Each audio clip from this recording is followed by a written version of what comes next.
And you can only rest if you trust. Think about that. Cynthia, my lovely wife, and I go on many road trips. We're always driving to New York or to wherever. And she can't sleep while I drive. It could be late at night and she's tired and her head is bobbing up and down, but she will not sleep. Do you know why she will not sleep, Joel, when I'm driving? She wants to keep you company. Do you think that's why she can't sleep while I'm driving? She can't sleep while I'm driving because she does not trust my driving. She's always afraid I'm going to fall asleep and run off the road. I'm going to do something crazy and kill us all. So she believes my duty is to stay awake and keep me alert. And sometimes she does. Far too often she has to say, Skip, are you awake? Oh, yeah. In her mind, if I only go to sleep, this driver, this guy is supposed to take us from New York to Delaware, may run off the road, may crash into something, we will all die. So I need to help him. I cannot rest because I don't trust. Pastor, as we are recording this in the summer, it's the period where a lot of people are going out for vacation, to get a break, to essentially get rest. And it's clear that all of us enjoy having good rest ever so often. But when we think about the Sabbath, there's a challenge here of how we have framed it, because it's supposed to also give us that sense of a break, of a rest that has much more meaning than even a vacation, because it's this weekly experience that has so much built into it, and that helps you really position yourself and have the right posture even as you do your weekly activities. I never quite looked at it that way, but I like what you said in referring to Sabbath in the same breath as vacation. Maybe the Sabbath is a weekly vacation from the stress and the hassle of going to work, a weekly vacation from dealing with the boss and all these other things, to rest and be refreshed on a weekly basis rather than once a year when we go on a trip far away. So I like that kind of correlation. It is, in essence, a weekly vacation, but more than that, by the way. Yeah, and that's really the discussion we hope to have today, because the lesson this week is really talking about Sabbath providing freedom for us. And this is freedom that is very accessible to everyone. Essentially, the Bible is saying that for every believer, this is Sabbath offers a break from the patterns, from the exacting activities of weekly life, that helps us to then find value and meaning in our own lives. Exerting activities of weekly life. I like these phrases you're using, Joel. Exerting activities of weekly life, which makes it ironic that for many religious people, the Sabbath and bondage and hardship have become synonymous. It appears even in the Bible, it became a bondage rather than freedom. But the more I think about the Sabbath, I call it the greatest commandment. And I struggle with that a bit, because Jesus does say the greatest commandment is love the Lord your God. True. I'm talking about the greatest of the 10. And what I'm saying is, because even at the core of the Sabbath is that love to God and love to a fellow man. The Sabbath to me is like that core, the heart of commandment keeping that demonstrates true love to God and love to a fellow man. So I'm hoping as we go through this, we could get a glimpse of it, because I myself am being challenged about Sabbath and Sabbath keeping and where it really fits into my life as a Christian. But the more I look at it, I'm getting glimpses that, wow, this was meant to be a great instrument of rest and freedom and joy. And so the first question that comes to my mind is, how could you equate rest with bondage? How could rest be bondage? How could rest be bondage? Or could it be bondage? Rest essentially is a term that seems to be opposed to bondage. Right. And the very word Sabbath or Shabbat means rest. You with me still? Mm-hmm. The very commandment, remember the Sabbath. Mm-hmm. Remember rest. Yet we call it a day of bondage, a commandment of bondage, when the very commandment says rest. Isn't that a sort of, what should I call it? It's ironic. It's very it's a twisted way of appreciating the value of what God is communicating, and I guess, Pastor, that is true for a lot of these spiritual truths that become distorted by our own human interpretations. And I think what is interesting, Pastor, is even as we were started this with talking about vacation, is the way vacation is marketed in this country. It's the best thing. People pay a premium for a good vacation. True, and they really pay a premium. So if you don't have money, in the way we do vacations, you can't go on one. Most of the parks and the resorts, you need money. So people have to work their behinds off, so to speak, to get money to go on a vacation, to pay the airfare and all of that. And then when you go on vacation, you have to pay to go to see this, to see that, to go here, to go there, and you come back just as exhausted sometimes. Yet refreshed in your mind and spirit because you've been to a new place, etc. And so if you look at the Sabbath as a weekly vacation, it is one in which you don't have to pay. You don't need money. But it is one in which you can also be refreshed. And it's available to you where you are. Wherever you are. Right. Every week. Yeah. You know, Ellen White has a statement that I've always considered. She says, blessed the family that can walk by the brooks and the rivers and through the greens and the meadows on a Sabbath day. I guess what she's trying to say is to be able to go to a park, to go and sit among the trees. If you're so blessed to live where there's a river flowing by, and to be able to go on a Sabbath day and just hear the waters rush over the rocks, see the butterfly light on the flowers, etc. It's so resting, so refreshing. Yeah.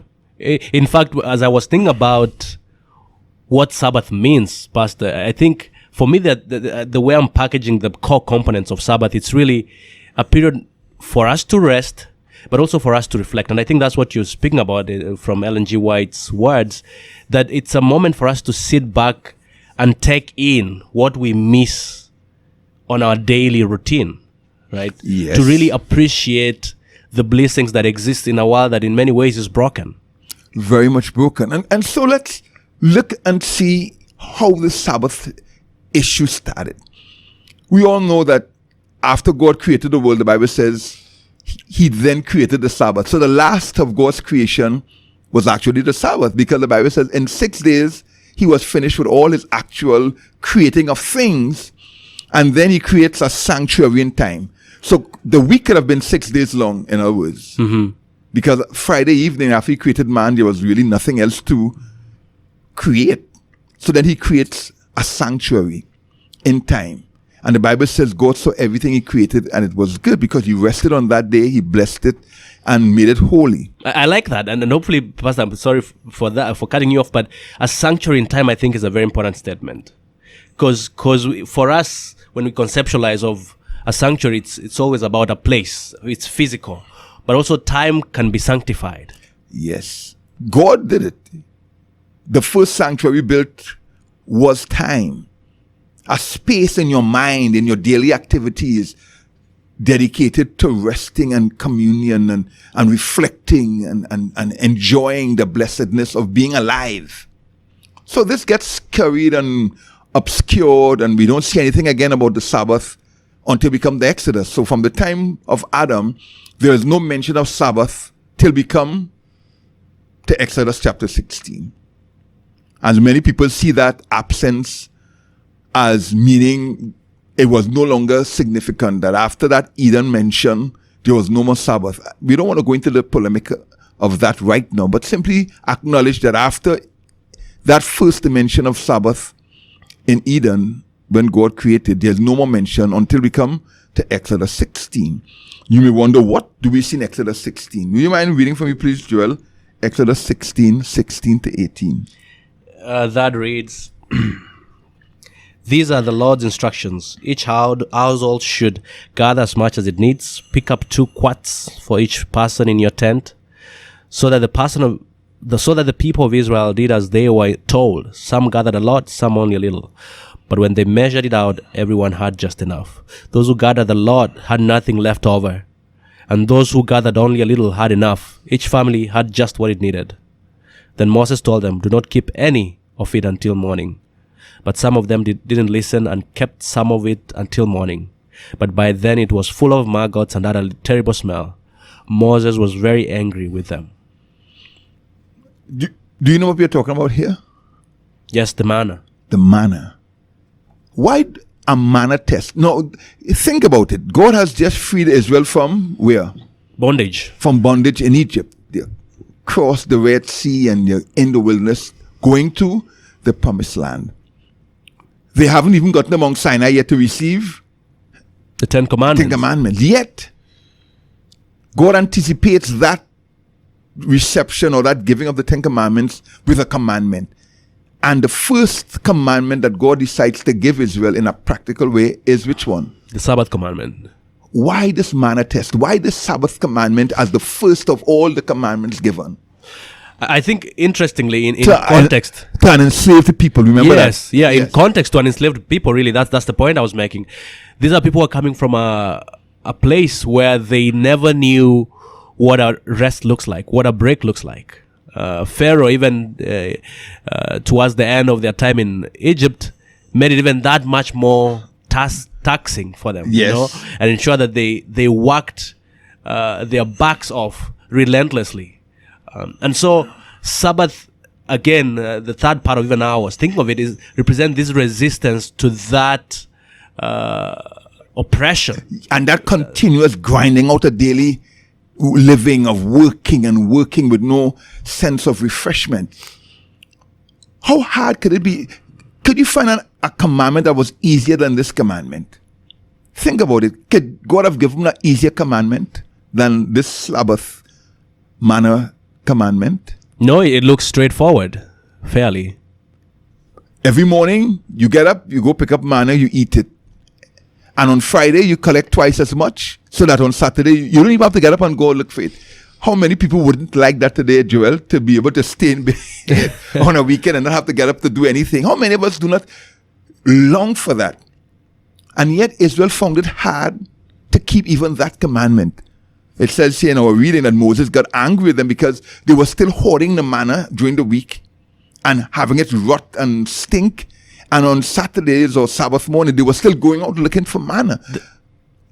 It seems to me then they didn't have the confidence that God will provide.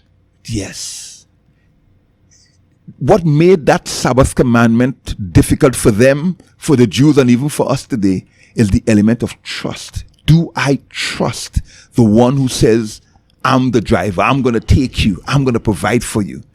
Coming from bondage, where I had to slave and work to keep my skin on, to keep me from being beaten, and where my only worth was my ability to work and to produce. It becomes difficult to believe someone could care for me enough just because they care for me. So I don't have to do anything to earn it. I don't have to struggle to survive. That takes trust. And you can only rest if you trust. Think about that. Cynthia, my lovely wife, and I go on many road trips. We're always driving to New York or to wherever. And she can't sleep while I drive. It could be late at night and she's tired and her head is bobbing up and down, but she will not sleep. Do you know why she will not sleep, Joel, when I'm driving? She wants to keep you company. Do you think that's why she can't sleep while I'm driving? She can't sleep while I'm driving because she does not trust my driving. She's always afraid I'm going to fall asleep and run off the road. I'm going to do something crazy and kill us all. So she believes my duty is to stay awake and keep me alert. And sometimes she does. Far too often she has to say, Skip, are you awake? Oh, yeah. In her mind, if I only go to sleep, this driver, this guy who's supposed to take us from New York to Delaware, may run off the road, may crash into something, we will all die. So I need to help him. I cannot rest because I don't trust. If you're in a house and you're not safe, you don't feel safe in that house, you can't sleep properly. You can only rest if You trust. you trust. And that's really where the depth of rest can be experienced, is this confidence that those who are in charge, that the person who's in control of the surrounding or even that situation is competent and is capable. Yes. So I guess the Sabbath becomes the greatest commandment because it goes to the core of our human desire to earn our keep. Our human desire to make sure I look out for number one and I can't trust someone else with it. And coming from slavery, we could well imagine how they felt, why they were like this. And God had to begin right there, because if I give you commandments, thou shalt not do this, thou shalt not do that, do this, people begin to stay in the same mode. I have to earn my keep. So the very first commandment is one of provision that says, you rest. I've got this covered. Wow. And that's Pastor, and it's interesting because now when I go back to the story in the Garden of Eden, and when the man is getting his curse of having to toil and to work the ground for him to earn a living, it seems that Sabbath is this backdoor way God is using to give man respite from that very obligation or that very that curse. sweat of your brow, that Yes. back-breaking work Yeah. that became part of our human existence on the planet. I agree with that fully. So the question becomes now, why does God make the Sabbath so central to Israel's cultural, social, religious, civil life? Because the Jews became identified practically by two things, circumcision and Sabbath. Yeah. Why does God put such emphasis on the Sabbath? In the Old Testament, there's so much. He said, I've given you the Sabbath to be a seal, Exodus 31:13. In Ezekiel, the Sabbath is a sign. Jeremiah, the Sabbath. Isaiah talks so much about the Sabbath. Incidentally, Isaiah is called the gospel prophet. So we have two dynamics. In Exodus 28:11, it says, for in 6 days the Lord did what? Made the Heaven and earth, the sea and all that, and now he commands you to rest. We know that, Exodus 28:11. Now in Deuteronomy 5:12-15, where God again, through Moses, is giving the Sabbath commandment. It says, for you were slaves in Egypt, and I brought you out. Two reasons for Sabbath keeping is given. One, rest from work because God is the creator. Rest from bondage, freedom, because God is the liberator. One says, I created everything for you, and so you rest. One says, I set you free, so rest in that freedom. Does that resonate with your spirit? Oh, yes, it does. And I think it's a powerful way of even framing this Sabbath reality, Pastor, because I think the challenge we have even as a faith is that the case for the Sabbath, we have not been able to offer a very persuasive case for the Sabbath being this powerful tool that disconnects us from what is draining really, and backbreaking, yes, and everything. Yes, yeah, and gives us this break, as you were saying, to be able now to enjoy the liberation that God offers. Right, because if you think about it, work and slavery go hand in hand. Would you agree? Work and slavery go hand in hand. Yeah. Freedom and rest go hand in hand. Of course, a free man will work and a slave can rest. But in general, a slave has no rest. He doesn't control his time, his energy, or his space. Somebody controls that. So his work is backbreaking, it's continuous, and he has no control over it. So if I set you free, now you are free to rest when you need it, if you need it, as you need it. So that is why I'm saying, how could rest be bondage? Exodus 20:10 says something interesting, and then we look at 1 Corinthians 9:9, and tell me if you see that correlation. Exodus 20:10 reads, but the seventh day is the Sabbath day of rest, dedicated to the Lord your God. On that day, no one in your household may do any work. This includes you, your sons and daughters, your male and female servants, your livestock, and any foreigners living among you. Right. 1 Corinthians 9:9. That reads, For the law of Moses says, you must not muzzle an ox to keep it from eating as it treads out the grain. Was God thinking only about oxen when he said this? No. It continues to say he was thinking about us, meaning preachers, his own people. In other words, I don't know if you see the correlation. In Exodus 20:10, it says, when you rest, when you, my Israelite servant, rest, not only you must rest, but your household, your servants, your workers, even your animals must rest. And then 1 Corinthians says, do you think when God gives this commandment to not muzzle the ox that treads the grain, or to let your animals rest, do you think he's really just thinking about animals? No, he's thinking about his own people. It is as if God is saying, when you let your animal rest, it must reflect that if my animal must rest, then how much more my brother, my servant, another human being. You must not enjoy rest alone. God is saying every creature on earth deserves Rest. rest. Why is that important, that every creature experiences the rest? Because without rest, life becomes a living hell. Without rest, life becomes a back-breaking effort simply at existence. The joy and the beauty of nature, the joy of fellowship with God, the sense of a God of love and compassion is lost. Our humanity is broken and degenerated when there is no rest. Think about people who work back-breaking jobs, who have no rest, and you recognize things like the arts and stuff that the wealthy enjoy. They can't even, there's no time for that. So I'm suggesting that when God told Israel, remember you were slaves, he was saying, remember your own hardship and let that drive you to be compassionate. Don't forget where you were and how you felt when that taskmaster whipped you, when the Pharaoh told you, you know what, you guys are lazy, go get your own straw and still make the same number of bricks. Remember how you felt, how dehumanizing it was, and now treat your slave based on that consideration that I know what it's like. And I don't want you to experience that dehumanizing kind of condition. So I'm going to let you rest. So the Sabbath now becomes an equalizer, a reminder that we need to remember the least of these, the poor and the needy, even our workers. Yeah. It's interesting you the language you're using there, Pastor, because it seems as Pharaoh dehumanizes through this ever-tasking oppression, God humanizes through the Sabbath. Yes, I like that. He restores us. He restoreth my soul. So it's a restoration. That is why we love vacations.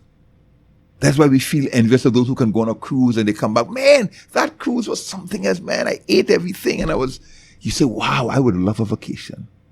No one should be working and working and working.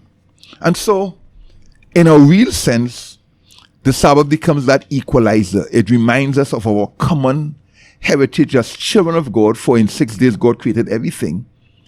But it also reminds us that in a world of inequity, we must remember those who are less fortunate than ourselves. So I hope that is ringing a bell with our listeners and with all of us, how we treat our workers, our employees.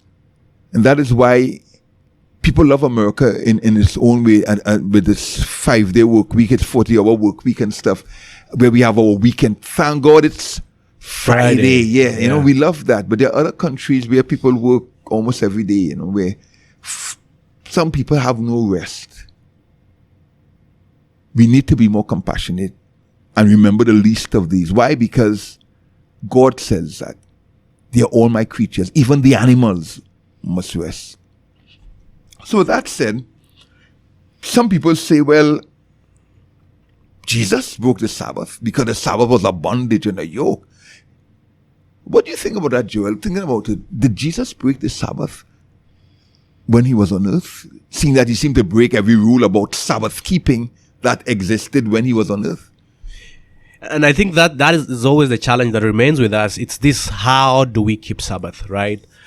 And what what activities, what actions, what tasks represent those values that Sabbath stands for. I and like that. That can be performed on Sabbath.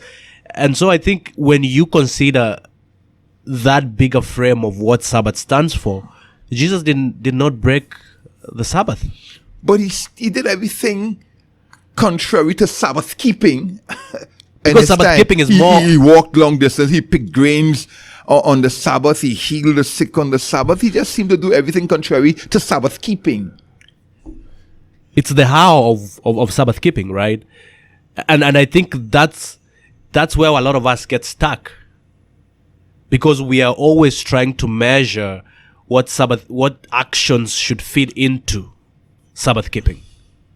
And not really what is this overarching value and theme and really principle behind the Sabbath idea. And probably that's the problem, Joel. It happened with the Jews and happens to even those today who are in acknowledging the Sabbath commandment that it is valid to keep, continue to try to keep it. Maybe the problem is we try to keep the Sabbath rather than trying to experience the Sabbath. Mm-hmm. That rings a bell. That's interesting. I mean, I would love for you to just elaborate on that distinction. See, the Jews kept the Sabbath by creating all of these rules and regulations around the Sabbath that says if you are into Sabbath, this is what you need to do, as you said. So I'm keeping the Sabbath, but I'm not experiencing the Sabbath. I'm not living. It becomes bondage Sabbath. in and of itself, the very thing you're running away from. Precisely. That is where the bondage comes, because I cannot force you to rest. The worst thing is to try to make somebody rest. I cannot make you rest. Rest is what you want to do. It's voluntary, yeah. And every parent knows that. Have you ever tried to put Nico to bed when he isn't ready? It's tough. It's tough. And God knew that. So he says, come unto me if you're labored and are heavy laden. And guess what? I will give you rest. Yes. You have to recognize your tiredness, your need for this rest, which is why everybody kind of looks forward to the weekend, because I've been tired, I've been working, which is why we look for vacation. So we need to recognize, therefore, I cannot keep Sabbath if I'm not experiencing Sabbath and entering that Sabbath experience, because then it simply becomes more work. You see, the Sabbath wasn't meant to be a commandment to be protected or to measure faithfulness to God, but a commandment to be a thermometer gauge of your rest in God. In other words, I would say your trust in God. Right, your trust in God. You cannot keep Sabbath if you're not experiencing Sabbath. Sabbath cannot be simply one day, because the restlessness of your spirit will continue to be in you and with you. So let's look at Matthew 12, 9 to 13 and see if that could give us a clue. 12:9 reads, Then Jesus went over to their synagogue, where he noticed a man with a deformed hand. The Pharisees asked Jesus, Does the law permit a person to work by healing on the Sabbath? They were hoping he could say yes, so they could bring charges against him. And he answered, If you had a ship that fell into a well on the Sabbath, wouldn't you work to pull it out? Of course you would. And how much more valuable is a person than a ship? Yes, the law permits a person to do good on the Sabbath. Then he said to the man, Hold out your hand. So that the man held out his hand, and it was restored just like the other one. It is good or lawful to do good on the Sabbath. In other words, Jesus wasn't breaking the Sabbath or abolishing the Sabbath. He was freeing it from its own bondage. Because people who are in slavery cannot give freedom.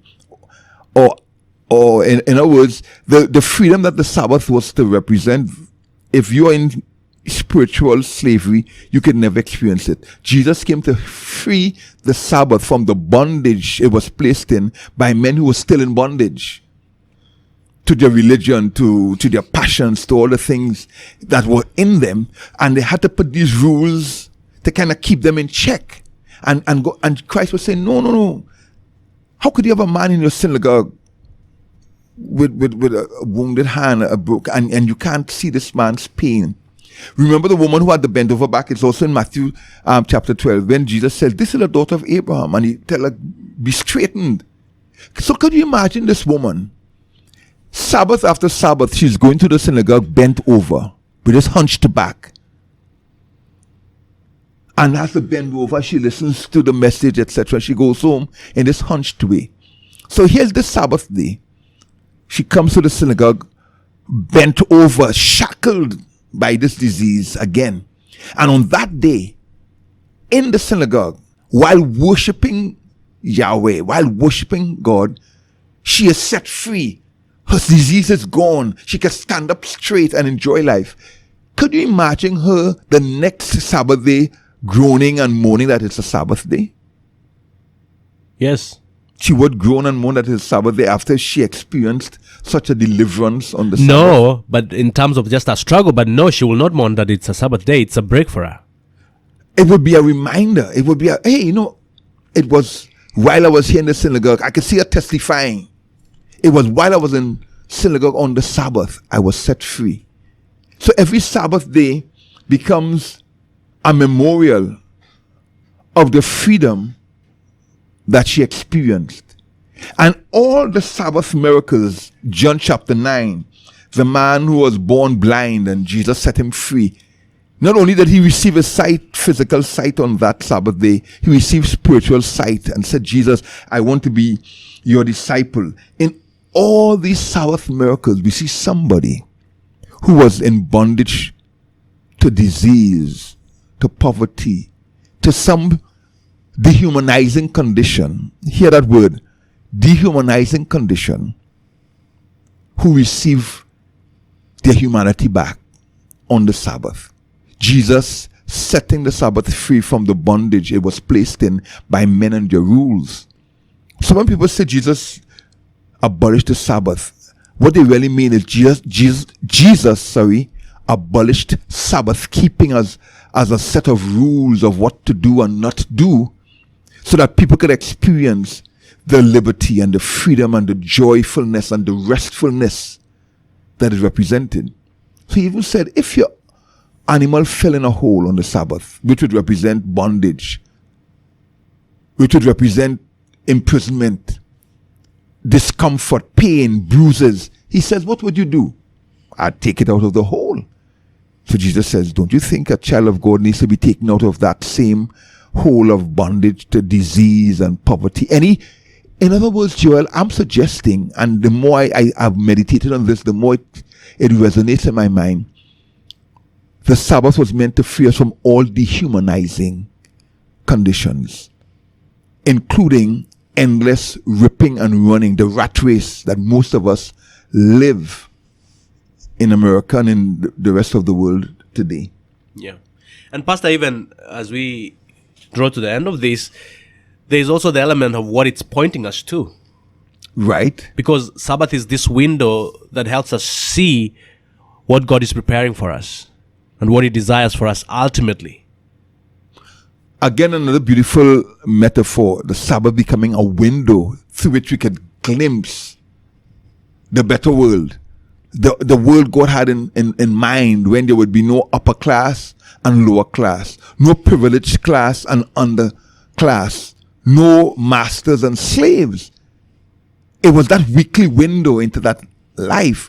But one of the great windows, one of the bigger windows in God's house, so to speak, that we could see was the Jubilee, the Sabbath rest of the land. Mm-hmm.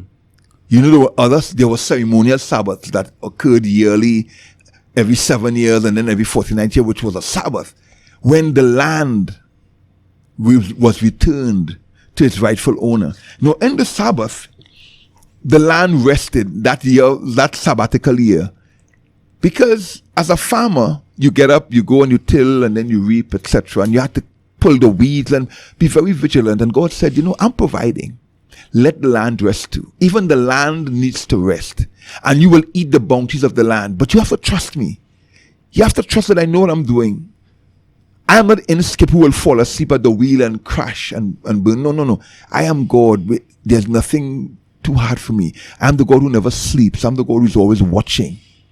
So trust me, you will not starve.